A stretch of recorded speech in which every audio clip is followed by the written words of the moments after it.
Hi friends, ఈరోజు మనం ఎంతో రుచికరమైన స్నాక్ ఐటమ్ పాస్తా చేసుకుందాం. దానికి కావాల్సిన పదార్థాలు: పాస్తా, సన్నగా తరిగిన ఉల్లిపాయలు, మిర్చి, ఉప్పు, కారం, పసుపు, పాస్తా మసాలా, కొత్తిమీర. ఆయిల్ వేడెక్కిన తర్వాత ఉల్లిపాయలు, మిర్చి వేసుకోవాలి.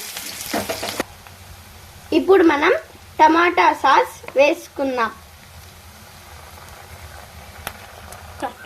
ఇప్పుడు మనం ఉప్పు, కారం, పసుపు వేసుకుందాం. ఇప్పుడు మనం ఉడికించిన పాస్తా వేసుకుందాం.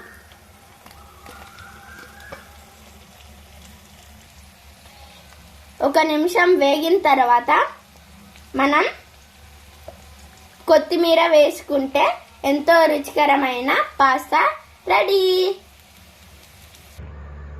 చూసారా ఎంత ఈజీగా పాస్తా రెడీ అయిపోయిందో?